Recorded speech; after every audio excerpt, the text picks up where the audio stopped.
You are living in the most dangerous time in American history. We won't take a single back step. Former professional basketball player is now the Republican Party's choice. Can you imagine Royce White, the U.S. Senator?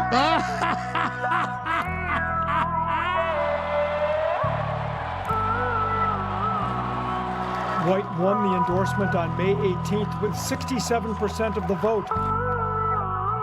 There's nothing that guarantees we win, but I guarantee you if we lose, we will die.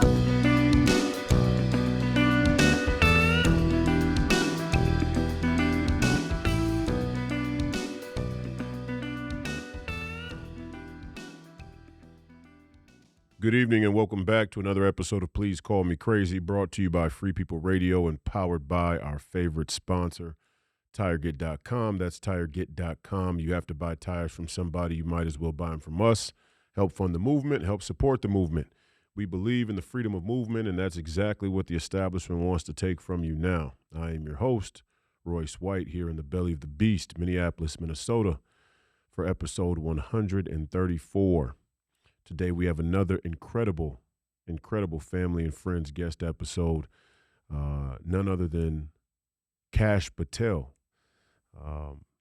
the pipe hitter. Kash Patel, former chief of staff to the Secretary of Defense during the Trump administration and also deputy director of national intelligence when it comes to intelligence and the intelligence community. The relationship of the intelligence community and military as it pertains to President Donald Trump and a lot of the, collusion that went on to try and undermine Donald Trump's presidency and all the great work that he had done all around the world to help put our nation in a better position. Kash Patel is the man to listen to. So we're happy to have Kash Patel on. We hope you enjoyed the interview. I look forward to talking to you when we're done. Without further ado, the great Kash Patel. The great Kash Patel, welcome to Please Call Me Crazy. It's an honor to have you here. Our good comrade Steve Bannon has been telling me I got to get Kash Patel on the podcast. You're a person of interest. You've been killing it over there on War Room. We really appreciate your work. I usually spend a little bit of time, and you know what we'll do? We'll reschedule another one so we can get the Kash Patel backstory. But I don't think there's anything more important that we could talk about right now than a little bit of your time dealing with the intelligence community and your position as the chief of staff for the SecDef under the Trump administration. I don't know what things you can and can't speak to based on legal matters or whatever the case may be, but I want to talk more generally, right? For example, I can't overstate to people, and there's still these people out there that don't believe in this far right-wing conspiracy theory of government collusion and all of these intelligence communities that have motives or agendas that are incompetent, least to say malicious or corrupt.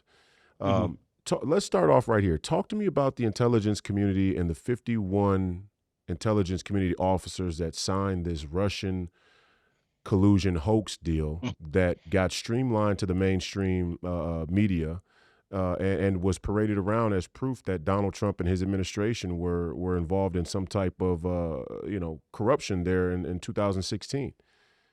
No, Royce, it's great to be with you. And I also been talking to Bannon a lot. He's like, you got to get on that guy's show. I'm like, all right, I got to do it. But you and I got to find better friends than Bannon. We got to get better company. No doubt. And I'm glad we're skipping the bio because that's the stuff that puts people to sleep. Yeah. But look, so yeah, my wheelhouse is national security in a variety of roles, and the one that sort of hits this chord about the 51 intel letter are two places for me. One, when I was chief investigator for the Russiagate scandal way back in the House Intel days with Devin Nunes, and I'll tell you why that's important in a second. And two, when I was deputy director of national intelligence under Donald Trump, overseeing the entire intelligence community. So what you have here is you literally got the criminal in the case, Hunter Biden, providing you with essentially a videotape of the bank robbery, and the guy's not wearing a ski mask.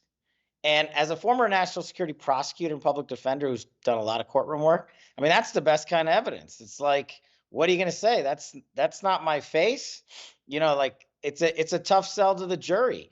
And when you have such good evidence like that, intelligence, whatever you want to say, the left is going to come in like they did during Russiagate and say, you guys are lying. That's their knee-jerk reaction. When I found out that the FBI and DOJ lied to a federal court, the media came in and said, no, you're lying. And I'm like, but it's their document. I didn't write it. It's their videotape. And of course, that took years and years and years to overturn. Right. And what did they call it, though, the whole time? They called, we were doing Russian disinformation. We were the ones putting out Russian disinformation because we dared to call out the DOJ and FBI for illegally surveilling Donald Trump and his campaign, which we all now know is exactly what happened. Exactly. So the Hunter Biden laptop letter, the 51 Intel letter, as we now call it, is like Russiagate, 2.0, 3.0, whatever version you want to talk, however you want to call it. So when you have 51 people, 2 directors of the Central Intelligence Agency, 1 director of the National Security Administration, 1 deputy director of the Central Intelligence Agency, and 2 former secretaries of defense sign this letter at the behest of Joe Biden's current Secretary of State, Tony Blinken. He was a senior campaign surrogate for Biden 5 days before the election, goes to these guys and says, hey, we need a letter. We might not win this factually, obviously. So we need you guys to come in and call it Russian disinformation. And they get 51 people to drop this letter. I think it was 4 or 5 days before the presidential election. And the same thing happened. They rigged another presidential election. And now it's been proven dispositively that the laptop is not Russian disinformation. The FBI and DOJ, who had the laptop for a year plus, knew that to be the case and allowed this letter to come out anyway because they didn't want Donald Trump to win. It's the same crew of government gangsters from back in Russiagate that is involved in signing this letter, that is involved right now in the Biden corruption scandal, whether it's classified documents case or the disaster overseas or on our southern border. These people all work in unison. It's not a Democrat or Republican thing. But the biggest problem is, I, of course, want Republicans in power.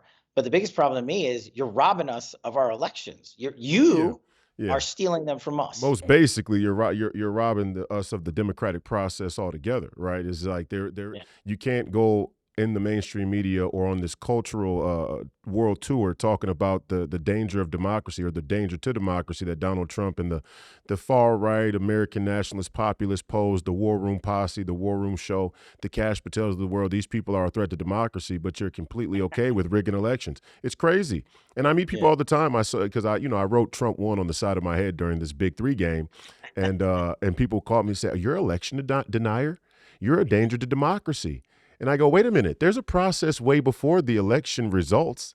And the people who undermine the actual electoral process fundamentally, like if the election is rigged through this or maybe it's ballots or maybe it's the machine or whatever it is, you people are actually election deniers of a different sort, right? But before we go a little bit further, please just give me give the fans a brief synopsis of the kind of work you would do as much as you can as a deputy director of national intelligence, because I think people here, we just jump right into and they're like, Kash Patel, how does it do have this guy was as high up the trough with classified and government secret intelligence information as you possibly could be. But give us a little bit more about what that job entails. Yeah, so we have 17 agencies and departments responsible for intelligence. Most people know the CIA, the NSA, right? The human guys going around the world collecting intel, creating assets. The NSA are the signals guys, they're in the satellites and the computers and all that stuff. But there's a whole host of other agencies that support that mission set. There's actually like an agency that just does like mapping. There's an agency that just does satellite work. And so you bring it all together in one place. And after 9/11 happened, the 9/11 Commission said the reason that we didn't prevent 9/11 was not because we didn't know about bin Laden, but because the CIA and the FBI and other agencies failed to share the information they had nested within their particular stovepipe. For whatever reason, they just weren't saying, hey, we know this guy's in San Diego. He's connected to bin Laden. Oh, FBI's got a case open on him and CIA knows about this stuff. Why aren't we talking? So the DNI, the Office of the Director of National Intelligence, was created to sit on top of this behemoth and say, okay, everything comes up, so that we at the DNI's office put all the intel in one place, and we do one thing. We do the presidential daily briefing. It's the most classified packet that we give out on a daily basis and walk into the Oval Office twice a week and brief the president and the cabinet secretaries on. What are your priorities? Iran, Russia, China, the border, the cartels, whatever, right? And that changes over time. So when I was Deputy Director of National Intelligence, we oversaw that mission set of making sure the agencies and departments talk to each other, making sure the presidential daily brief, which in my opinion is the most important thing you can give to your government, because they are going to make decisions based on that information, is accurate. But also, more importantly, what I learned from going back to my Russiagate days is that the government used this classified process to just cover up their corruption. So we went in there and unwound it. I'll give you an example. Michael Flynn, you can like him or hate him. I didn't care. I found the evidence of Michael Flynn's innocence had been classified and not provided to him while he was being prosecuted. Right. So I called FBI and DOJ and said, we're releasing this. And they go, Chris Wray was like, no, you're not. And I go, here's how this works. You don't work for me. I don't work for you. You work for me. I own this intel. It's going out the door. And we all know what happened in that case, right? Michael Flynn was basically exonerated after 3 years of just hell. And so that's part of the job we did. We unredacted all the text messages between the lovers, Strzok and Lisa Page. And that's how you got all that information out about how their bias was when they were running the investigation. So I wish that process continued, but obviously Biden shut it down. But those are the major responsibilities of that kind of role. So my question here, and you can tell me if I'm way off base. Please, let's go back to Russia, because Russia is a common theme in your history there in D.C. and as a part of the intelligence community. I want to talk about the intelligence community a little bit more thoroughly as we go on, but I want to get this Russia thing out there on the table early, because it's just wild to me. It's wild to me to see the double and triple and quadruple down on the conflict there with Russia. Although I understand the history, and I want to see if I have my history right. I want to test my history with somebody who is well informed. Get a better guy than me. Yeah, right. Now we're seeing the news pop up. When they go on MSNBC and say we have to redefine success in the Ukraine, that's them saying we were wrong, we lost. Okay, right. People may not see it that way, but that's effectively what they're saying. To tell me if I have this right, to me, I see that Great Britain and the European Union, or Great Britain, the British Empire has been at war with Russia for a couple hundred years. It's well documented, academic document of what they call the Great Game between Great Britain and Russia, which I say on my podcast hit a real inflection point after Mackinder released the World Island Theory, and there was this geopolitical throwdown or jousting for position for the heartland, because everybody thought the heartland was going to be the springboard to world island dominance.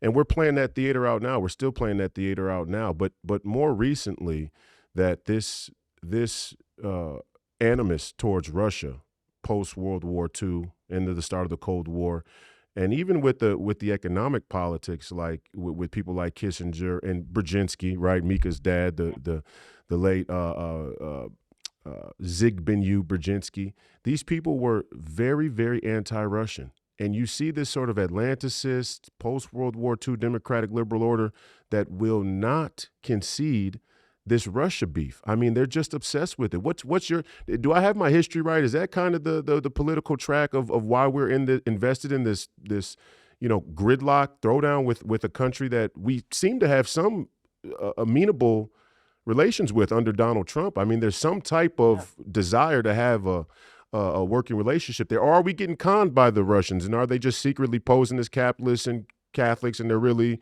communists still? I don't know. You're the intelligence guy. No, the history's spot on. I think the problem is when, going back when the Soviet, when the wall fell and the empire fell, and then we went over to Russia, and, supposedly that was a time period where we were going to make the deal where it all stopped. Communism wasn't going to grow. The West wasn't going to interfere in their governance internally inside of Russia. And I think the one thing you have to remind people is the deal they made, the deal NATO made with Russia from a Russian standpoint, was we will not expand the empire that is the Western alliance along your border. We will not expand NATO countries. We will not include more and more and more NATO countries if you, Russia, the Soviet Union, agree to stop interfering with, democracy. If you fast forward that, I'm not saying it's right or wrong. I'm saying the West has been breaking that agreement for 25 years, literally. So if you're Vladimir Putin, people are like, why did you go into Russia? Why did you go into the Ukraine? It's not rocket science. The guy was told by the leaders of Great Britain, America, the Western European nations, and others, they were promised by our leaders, we will not add to NATO. And every decade, we added a country to NATO. Every decade, we added a country to NATO. And Putin's sitting there going, WTF, you're literally violating this international agreement. Of course, I'm going to go invade the Ukraine.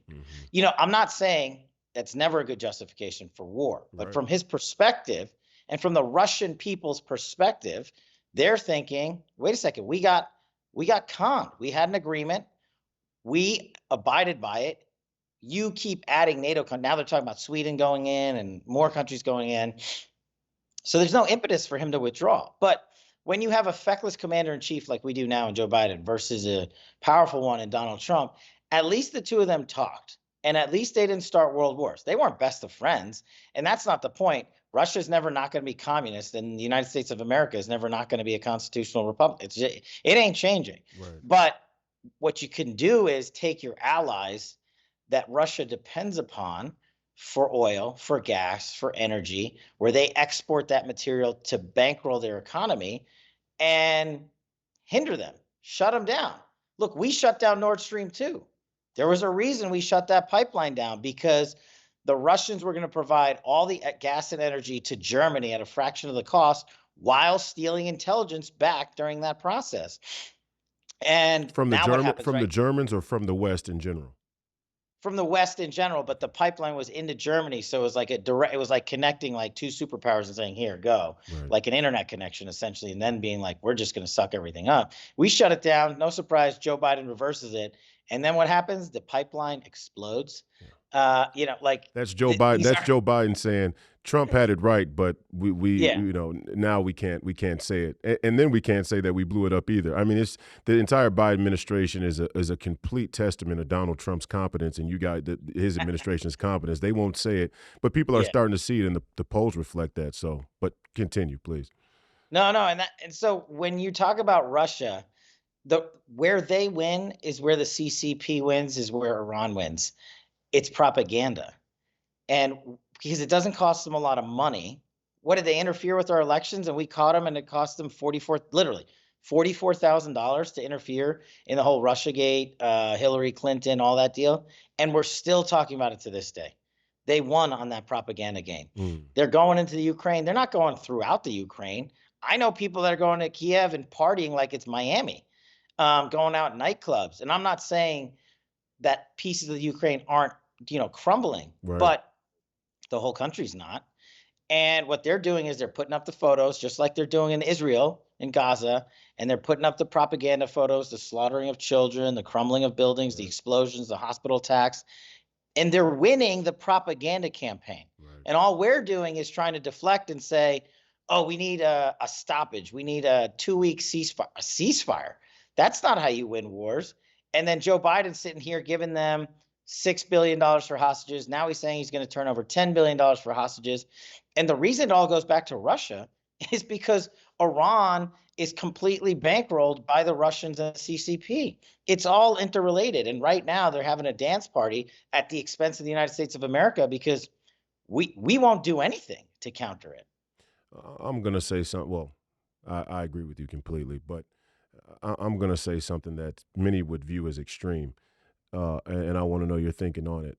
My theory of the case is we are way too confounded in all of these places. I think the baseline premise of America First policy is deeply rooted in foreign policy and trying to come away from this dogma of interventionism, right? And that was the hallmark of Kissinger policy and Brzezinski policy and all of the neocon, neoliberal orders.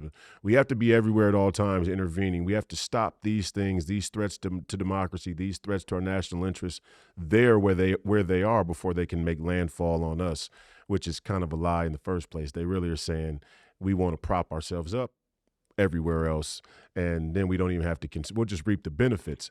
But even with Israel, for example, and I know this is a hot button, but I said on day one is these people are very aware of the narrative. They're very aware of the propaganda. They're very aware of how to use the media to their advantage. That has to be something you consider if you're going to fight a war against them. To act like that's not a piece of it it's negligent. It's negligent. It's incompetent. It starts to make you think that the people who say they're fighting for you are in on the scam because it's so obvious. And so my question when it comes to interventionism and foreign policy in general, headed into Trump's second term, which it looks like we're sure to get. I know the Vegas odds have been this way before, and we've seen miracles in the wee hours of the night for Joe Biden. But it's part of a strategy for us going forward that we need to become. Maybe it's that we don't need to have a relationship with the Russians or the CCP or any of these people. Maybe we need to come back home, bring our boys home, hunker down. Be there in intelligence insofar as we reasonably can. But you see, even this deal with Russia, like I just said, and I'm kind of going back on what I said, we seem to be able to have some type of relationship with Russia, which was a good thing. It was overblown and seemed like, Trump is under the thumb of Putin. I never believed that for a second from the outside looking in. But maybe it is we don't need to have any contact. I mean, why are we so open to being in business in any sense if it's a moral issue, if it's a principle issue? Like even in the conservative movement, if the Russians and the CCP and the Iranians want to circle jerk each other in some anti-Western alliance, why are we doing business with any of them? Why don't we cut the CCP off completely? Why don't we cut Russia off completely? And to me, it seems like it's in the interest of the Europeans. And we need to have a serious discussion about our Atlanticist mentality and how much we're willing to sacrifice for the Europeans. What's your feeling about that lay of the land there? Look, you're not off basis here. And in terms of relationship, like people take that term colloquial and be like, oh, if you have a relationship with them, you're on great terms. No, you got to rewind the clock back and define your relationship. Trump had a relationship with the fat man in DPRK. True. In North Korea. He went over there for a reason. Trump had a relationship with Xi Jinping. Trump had a relationship with Vladimir Putin and Modi and all these other folks around the world. He had that to build a global relationship to say, hey, you are done launching rockets over our friends in Japan. I'm going to come see you and you're going to shut that down. You're also going to send home the remains of over 200 soldiers from the Korean War, American soldiers, which he did. You're also going to release Otto Warmbier and another hostage we got out of North Korea custody because Trump had a relationship, which wasn't a bad relationship, but it was the one that he needed to have the impact for putting America first. The same thing with Xi Jinping. He told him flat out, he said, look, if you're going to manipulate the currency, then I'm going to exponentially tariff you to the moon. Yes. And he did. And then comes along TikTok and we shut it down. And people went nuts and the kids and the lefties went, lost their minds and said, how dare you? TikTok is the digital fentanyl for the CCP. It's just as bad, in my opinion, as putting that stuff in your arm or however you're supposed to take it and killing our youth. And Trump went in there and tariffed them to no end. He also issued sanctions to Russian oligarchs. It's a piecemeal system that he connected together to say the CCP, the DPRK, the Russians, the Iranians, we are going to cut off Iran from the global banking system, period. But not just us, all of our allies. If you do business with Iran, we're going to cut you off. These are the relationships Trump was building publicly. He would tell Putin that. He would tell Xi Jinping that. And they would say, wait a second, we kind of need the Americans, not necessarily for all of our business, but if they're telling every other country not to do business with us and making it a penalty if they do, We got to walk that back. Right. That's a good relationship. Yes. That's a relationship in which they at least respected us and we at least prevented. At the end game for me, from national security guy, Iran cannot have a nuclear weapon. Like that's where it kind of like that's the end point. You got to like work it back. And they can't have any of our hostages, and they can't be helped by Russia, and they can't be helped by the CCP. And the CCP can't grow in the South China Sea and maybe launch a war against Taiwan, right? Their version of the Ukraine. Right. And like Gaza for the Israelis. And so what Trump did was define these relationships through not just national security measures, but economic measures, State Department sanctions, Treasury sanctions, banking sanctions.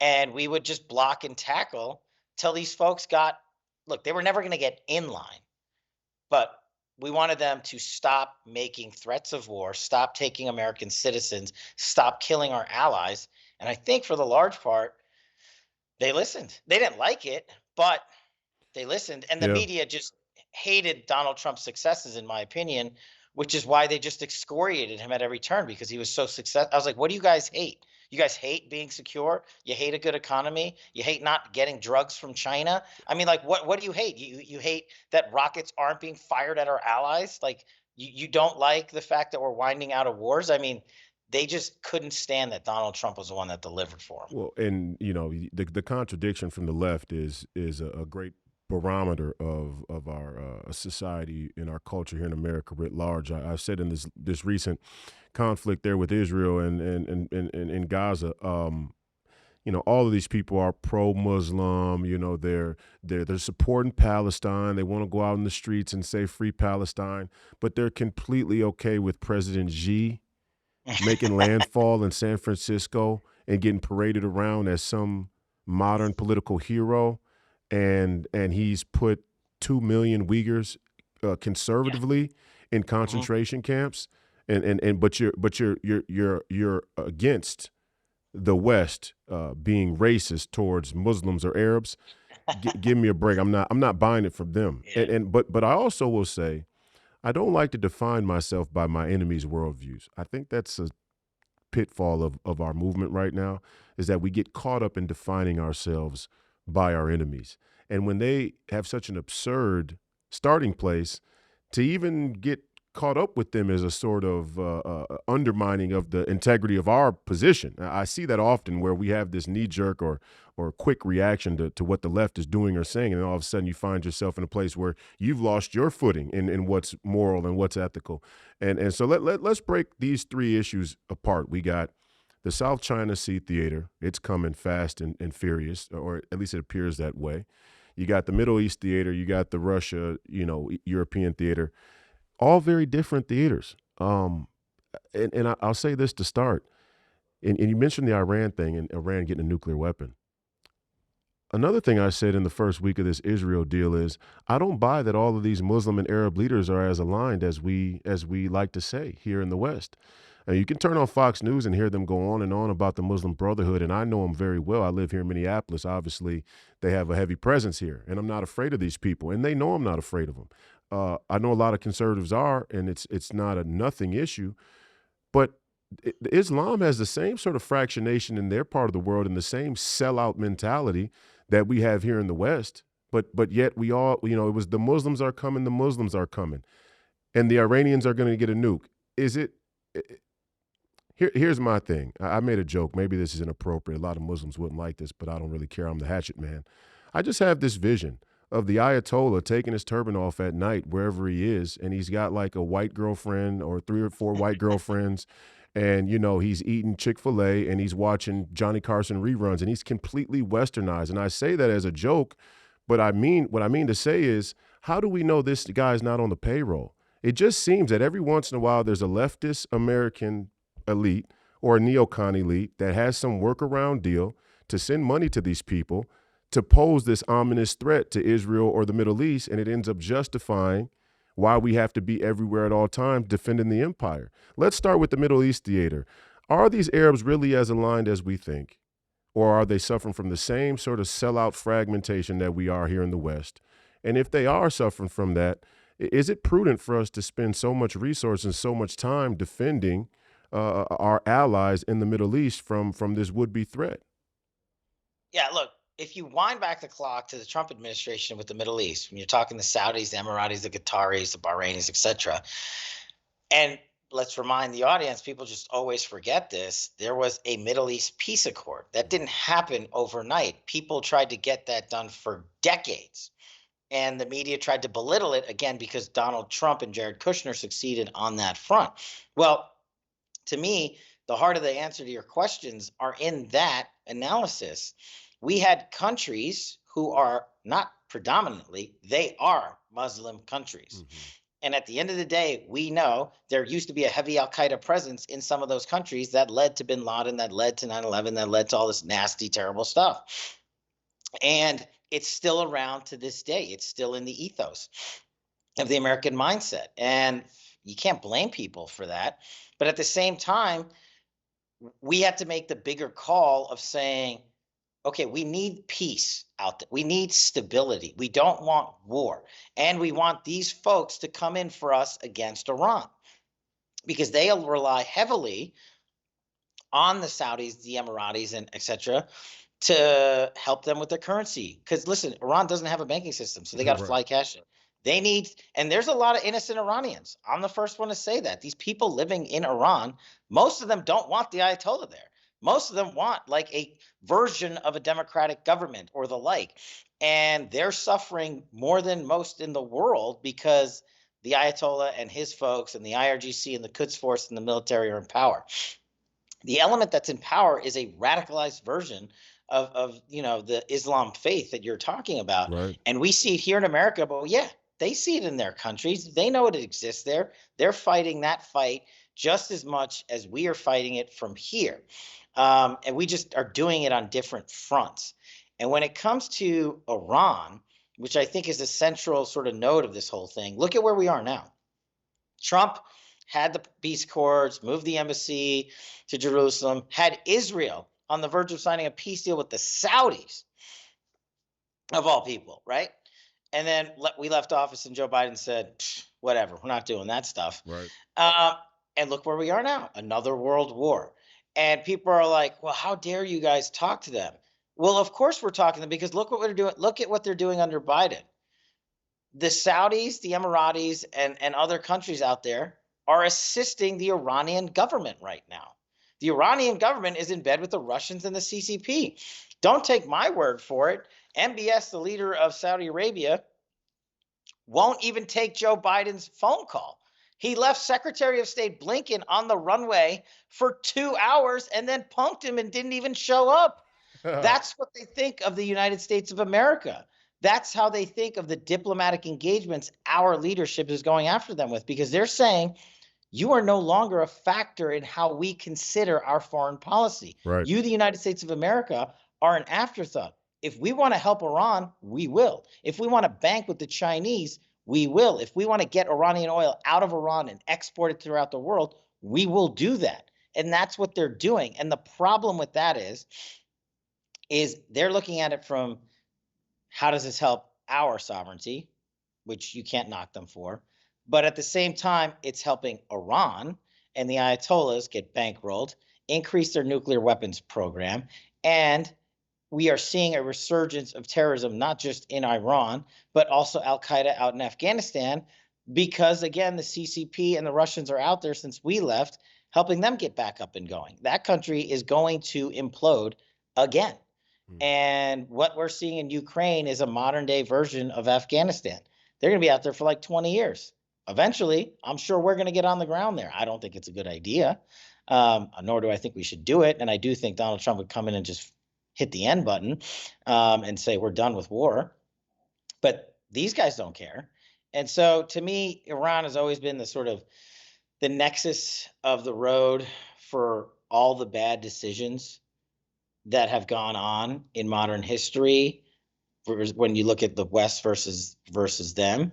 And now you have them dictating their policies, their propaganda on the world stage at the expense of America and American allies.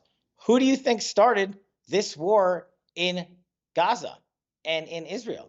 It's the Iranian Ayatollahs funding Hamas and Gaza and Hezbollah and paying for it with money we're giving them, Yes. trade they're making with the Russians and the Or Chinese or and other money Middle Eastern or, or partners. or money we're giving the Chinese. Exactly. And people are like, no, they're not involved. And I'm like, well, what planet are you living on? Yeah. The Iranians, I'll do you one better or one worse, depending on how you want to look at it. The Iranian regime, I wrote an op-ed the other week, has infiltrated the highest levels of the US government. Yes, you heard me correctly.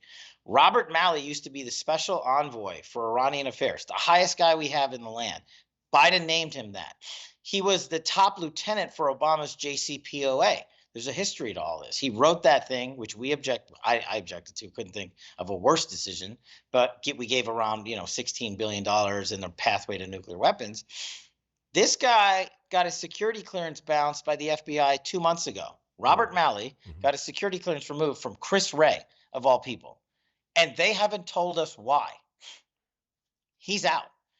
Robert Malley put in this lady by the name of Tatiana Arabai into the DOD Office of Special Operations. Why is that important? She was with him back in the day in the Biden administration and the Obama stuff. And now she's in charge of our special operations policy. We have now, through great reporting from Semaphore and Revolver, caught her emailing the Iranian Foreign Ministry and asking them if it's okay to take positions that are pro-America. Wow. She still has her security clearance. She still has her job. Hang on, it gets worse. The guy that's on the National Security Council right now, who is the head of intelligence programs, has gotten caught wearing pro-Palestinian garb. That's fine. That's whatever. Do your things. In front of a sign that says, "We must be for apartheid in Israel." This guy is the head of intelligence for Joe Biden's White House. These are pro-Iranian positions that they are taking, and they are in charge of some of the most critical infrastructure nodes we have in the national security apparatus. And the media is giving them a hard pass, and we still don't know. Do you think Robert Malley got booted, and it's just because he mishandled classified information? No, there's a reason they're not telling us. There's a reason it involves Iran, and they want to hide the ball. And this is the propaganda game that Iran's winning. We now have to print this and put it to the American public. My question to you is, and again, yes, I think the Iranians are a great threat. My question is, how much of a threat are they really if we had America First leadership, right? I mean, because to me it's like this whole Israel deal. I mean, people can look at this most recent conflict however they want to. All it proved to me is that the Arab world and the Muslim world isn't ready to go. They suffer a lack of technological advancement to fight head on with the American military in the open sky, open water, open land. They don't really want to go. I mean, Hezbollah can say what they want. Iran can say what they want. They can scream death to America. Turkey. I mean, how Turkey's not getting kicked out of the NATO alliance is beyond me. I mean, the fact that Erdogan should be removed. I don't even understand what the partnership is here, where a man can say this is East versus West, cross versus crescent, and he's still a part of the NATO alliance is absolutely absurd to me. But this is the sort of controlled opposition playing out on the world stage as I see it, and I have trouble sorting through it, to be quite honest. And again, I go, if the Iranians or any of these people were really going to go, why didn't they go yet? Why haven't they gone? What are they waiting on? I don't think they believe that they can go. And again, and you tell me from an intelligence standpoint, my first thought when the whole deal went down with Hamas was, well, we're going to do a counterstrike, and we're going to go door to door. We're going to get rid of Hamas in Palestine. Cool. I agree. Great. You should hunt them all down to the end of the earth. Tough time sorting out the Palestinians and Hamas. I mean, just on a logistical basis, even Israel would admit that. And so if you didn't have the intelligence to know that an attack like that was coming, how do you have the intelligence to then go on a counterstrike that's accurate? And furthermore, how do we, if we don't have that type of intelligence to support our most dear ally in the region, to stop Hamas from loading up 5,000 front loaders and shooting them over the wall, how do we think that we can surveil Iran's nuclear advancement? I mean, these are huge, huge security questions and intelligence questions that I think your average American is just not even paying attention to. They're caught up in BLM is aligned with Palestine, or Israel is our national ally and we have to protect them because we're Christian and God says Israel is the Jews' land, which I'm a Christian, I agree with. But I'm just saying we're caught up with those things when there are real logistical intelligence questions about our national defense and our national interests that people aren't even asking. Does the media benefit from that lack of acumen or that lack of curiosity from the average American citizen now? No, it hurts America. And the only person that benefits from it is Joe Biden because it's his intentional failure of leadership that has led us there. I wrote another op ed just before the Iranian infiltration went on. I think it was called something like, "How did we miss World War III? How did we not see it?" Mm-hmm. We didn't miss it. We weren't looking. That's not an accident. From an intelligence perspective, going back to that presidential daily briefing thing, there is, just like anything else in life, there are tiers. This is a top tier. This is a mid tier. This is a low tier in terms of what's important. You only have so much bandwidth. You can have the greatest people in the world, but you are the ones responsible directing them to look left, to look right, to look middle, and when they should be looking in those places and how hard. Trump was very simple when it came to prioritizing the intelligence framework, as we call it. He goes, Al Qaeda, ISIS, hostages, the CCP, the cartels, the Russians, that's tier one stuff. Get after it every day with everything we have. Okay. Roger that. Sign that off. We put that into the bloodstream, and you saw our successes about wiping out Al Qaeda senior leadership, killing the emirs of ISIS, Baghdadi, Soleimani, 54 hostages, smashing the cartels down south, putting up a border wall, crushing Chinese fentanyl. I mean, we were just on it. And nobody launched a war. We didn't, we were looking for it, but nobody launched one. Biden comes in, and the president is the one that sets the priorities in the intelligence framework. It's called the National Intelligence Priorities Framework, the NIPIF. And that's their lawful duty to reorient it as they see fit. Mm-hmm. But here's the reality. Biden removed some of those top priorities because he said, and he continues to say till last week, the existential threat of our time is climate change. Okay. Well, here's what happens when you take 10,000 intelligence warriors and special forces operators and you say, no, it's not Al Qaeda, it's not Iran, it's not their nuclear program, it's not the Russians, not the CCP. I need you to bunker down on the setting sun and the rising seas. Literally. And the Department of Defense, and you don't need to believe me that this happened, under the Biden administration, the DOD, where I used to be the chief of staff, their first major concept of operations, that's what we use the terminology on how we're going to move the building, the ship that is the DOD. The first one that they wrote for the 3 million employees of the Department of Defense was on climate change. The Department of Defense under Joe Biden's number one priority was on climate change, followed shortly by diversity, equity, and inclusion. Of course. And you and I can laugh about this because you got a black guy and a brown guy on this show hammering this stuff out, and they're going to come at us and say, oh, those guys are Nazis, which, I can't wait to hear that. It's hilarious. Like, Donald Trump's a racist. And I'm like, look at me. I mean, like, what are you guys talking about? But when you catch them in their actual racial profiling, in their actual, whatever they want to call it, DEI, which is just another government discrimination. When you catch them in discrimination, 100%, that's the word. When you catch them discriminating for people who should have the job, whoever's the best at it should be in charge of these positions, right, and you put in someone else because they're brown, I'm offended. Like, no, put in the better man or woman. Right. But you ask, how this happens. So when you tell the entire national security mission, don't look for Iran in their nuclear program, they march on in. And the same thing with the SDF or the IDF in Israel. They went through the same woke, policies that jeopardized their national security apparatus. And to go to the end of your the line of your questioning, like, okay, how do we miss it? But now, what are they doing? Why so basically, so you're saying, if I'm hearing you correctly, you're saying that your assessment is we were asleep, but the attack that Hamas launched kind of woke us up, and now all the gears are back focused on a wartime sort of. Well, I hope footing. So. Yeah. I don't. You would hope I don't so. know because Joe Biden came out again last week and said the existential threat of our time is climate change. He's just not out Unbelievable. there. So to me, that means he didn't change the collection priorities. He didn't change the national security position. The azimuth is still over here on the sun instead of over here.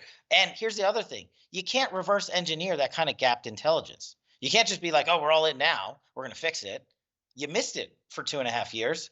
This war happened as a result of it, and you can't govern from the bowels of the radical left-wing media headlines on national security. That's what they're trying to do. Yeah. And then the reason, when you have an enemy who's smart enough to pick up on that, but also knows the limitation of their power, like you're like, hey, why don't they just go in there and wipe them out? What are we waiting for? What's Russia waiting for? They're winning the propaganda war, and it's costing them almost nothing. They are defeating America and Israel on the world stage. Why would they do anything more? They're going to let this bad boy ride for years. They want Joe Biden to stay in power. They're not stupid. If they actually launched a nuke, it's game over. If they actually launched a missile at an American ship, it's game over. They're not going to do that. They're not dumb. They're going to, drop a few grenades around an American base. They're going to put in the mainstream media, look, we're attacking the great enemy of America. And we're going to do nothing. What's Joe Biden's response? But is part of it. Some people thought that the attack from Hamas on Israel was an attempt to get us to overreact, like you said, drop a few grenades here. I know the people of Israel certainly don't feel like the atrocity that took place was a symbol of that sort of asymmetrical strategy. But from a world standpoint, you could certainly see how now they're going to draw the West into another theater there in the Middle East that could be long-standing and have, unquantifiable, problems that we don't really see yet. Do you think that attack that day may have been more of that same strategy? Like, we're going to get you guys to overreact. Because, again, and this is where, respectfully, the conservative movement, we're getting real dangerous on a two-front war. And this is part of the danger of an asymmetry, right? It's like, well, we're here on this one, but over here we're kind of – you could just as easily make the claim that Hamas's entire intent was to make Israel look as though they're the barbaric force on the world stage and that they're winning that war too. And even if they shouldn't be winning that war from a historical standpoint or whatever you think about it, that is the fact. And when you corrode the intelligence of the average American citizen or world citizen to the point that we've allowed it to get to through our public schools, I mean, down to the grade school level, right? They don't even teach American civics anymore. I think on day one, Donald Trump should make an executive order that can't do that because everybody's got their autonomy. But we got to get some American civics back into the federal curriculums. Or I guess he could do it. You could say we could just give them all my new book. There you go. Yeah, start with the Kash Patel book. So do you think that this Israel attack was out of pure hatred and an actual attempt to take Israel, or more of the same drop a grenade, shadow game type of propaganda?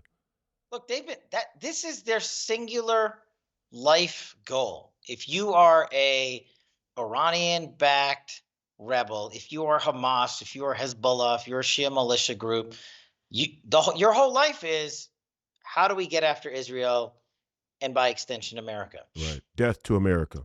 That's it. And what they did, and look, they are patient. They'll wait another 40 years if they think that's the best time to do it.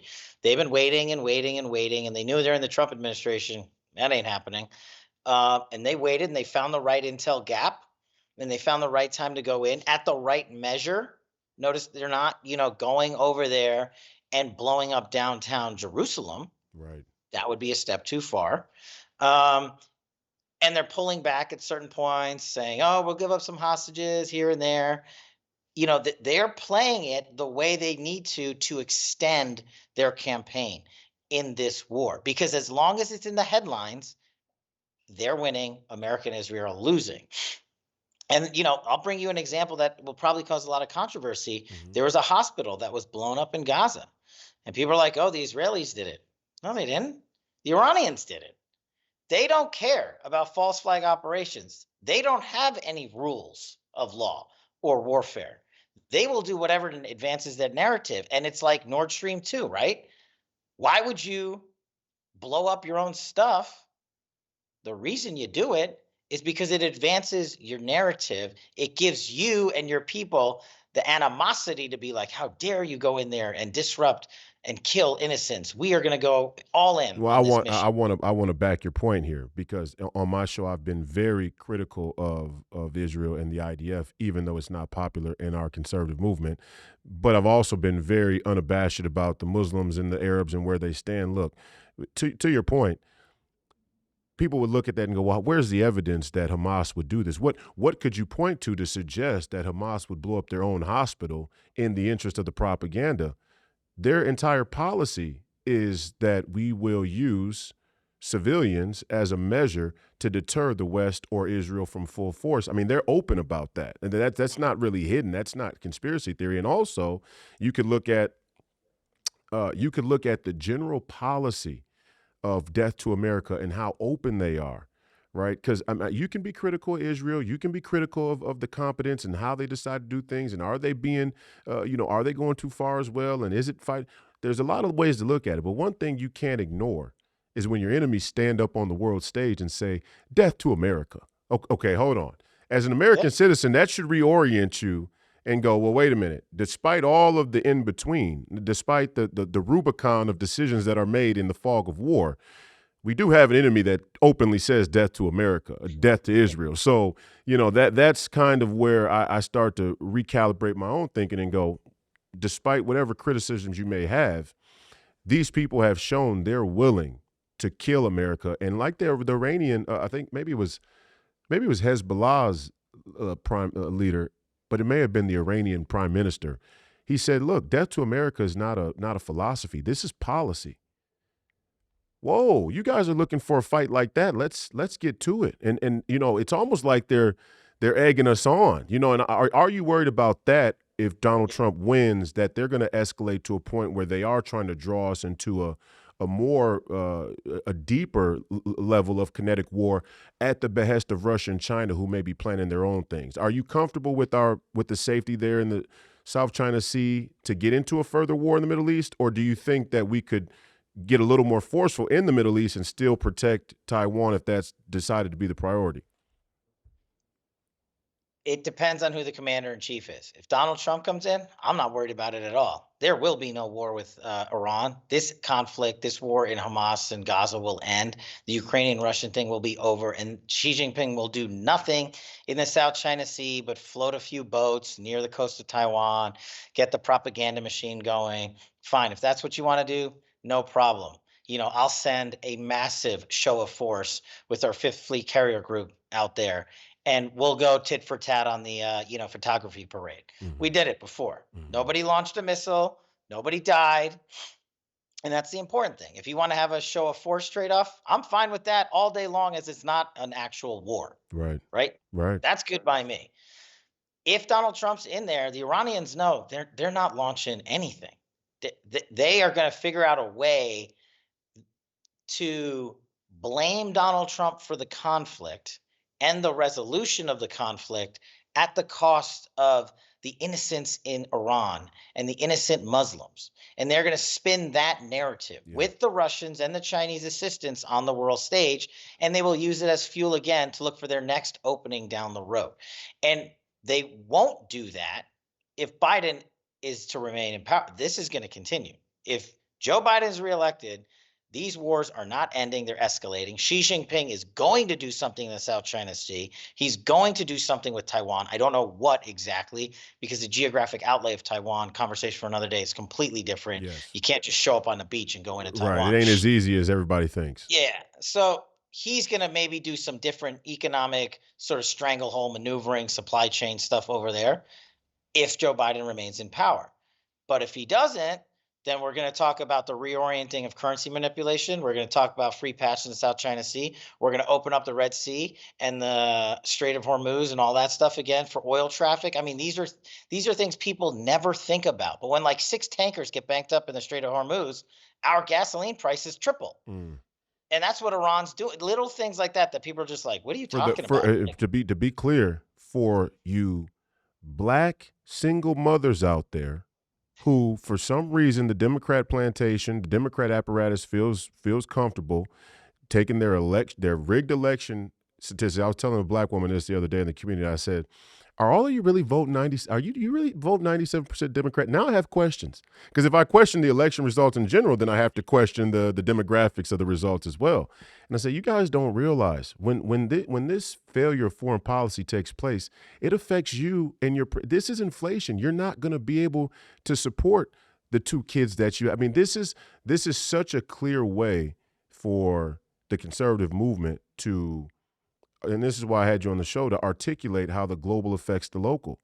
And you know, we get caught up in some of these cultural wedge issues. And the last thing I'll ask you before we go is, do you think this failure of intelligence is partly due to a sort of woke focus with climate change, but also partly due to surveilling us, the conservatives, as the real national threat?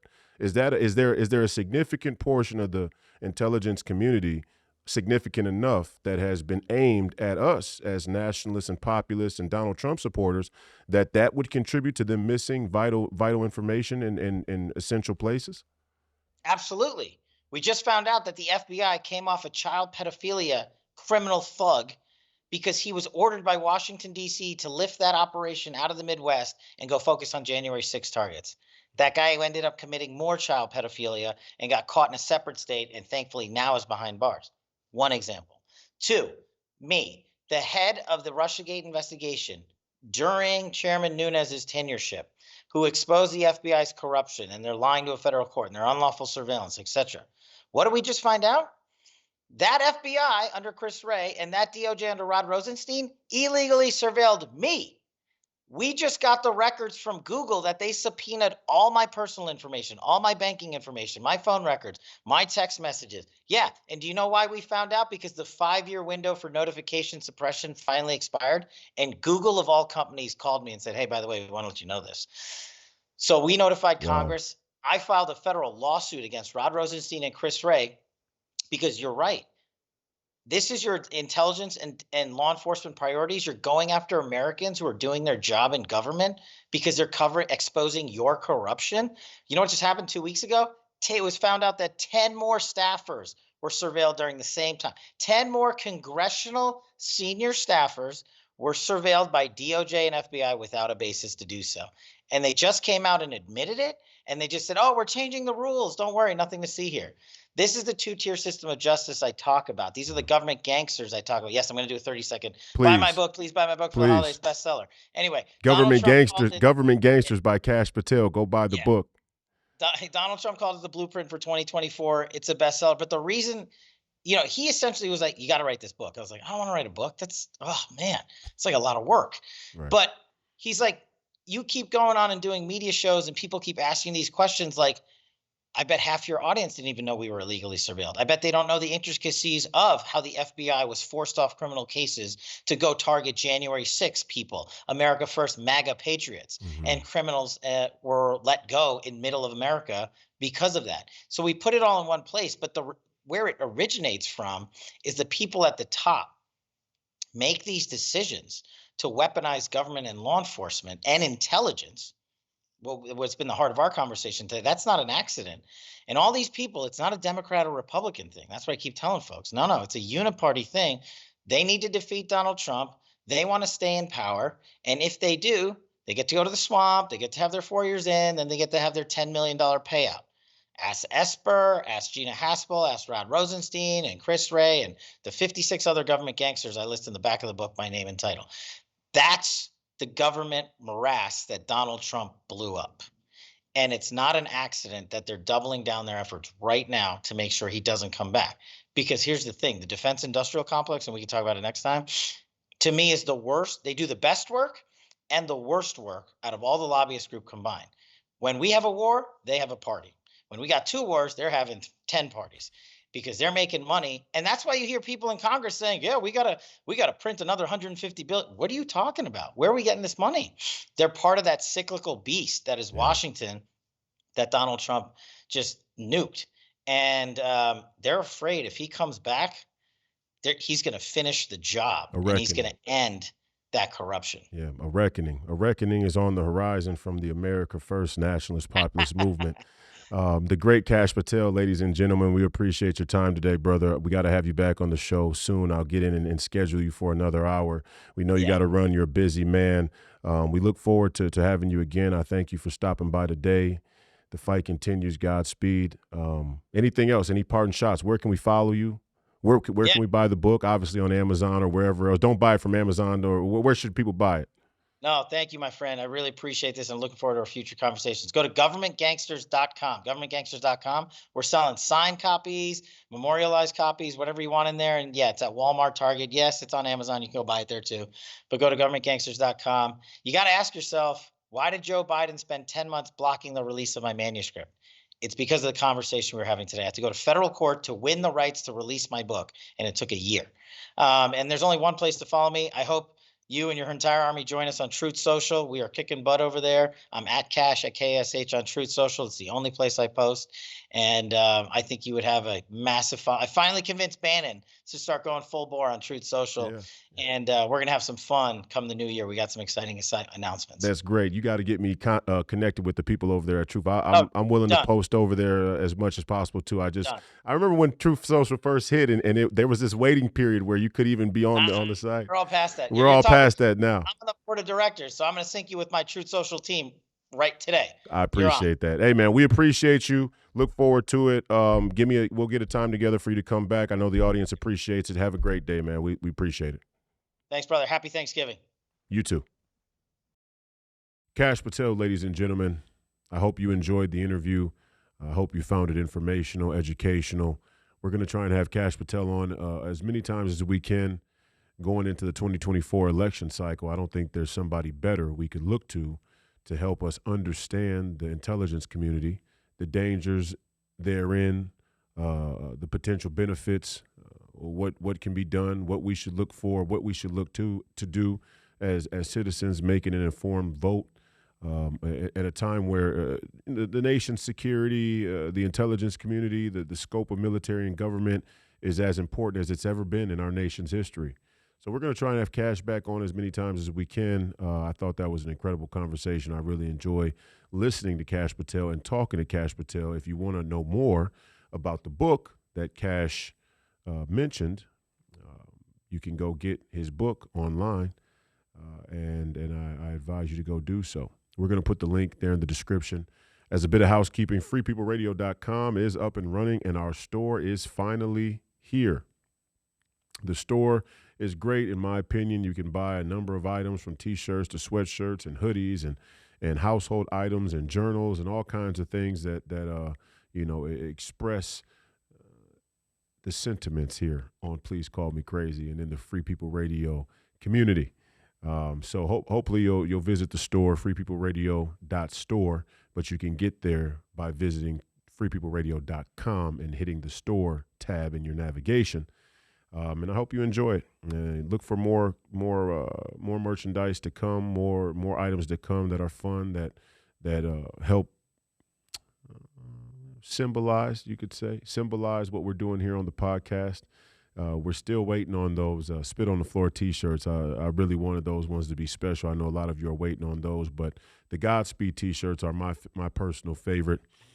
But the Cuck Slayer sweatshirts are a close second. So a lot of fun stuff there on the store, freepeopleradio.com. You can also find out where to follow and listen to the podcast. Again, I hope you enjoyed Kash Patel, and I hope you all have a very, very happy Thanksgiving tomorrow. Enjoy it. Spend time with your families. Eat well. Bless the food. Be thankful.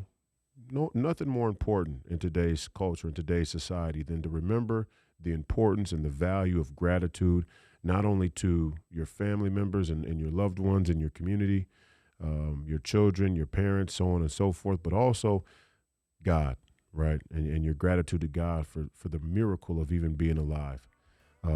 That's it for me. I hope you all have a happy Thanksgiving, and I'll see you on Friday. The fight continues. As always, Godspeed. Everything's up on the bar. We're all in.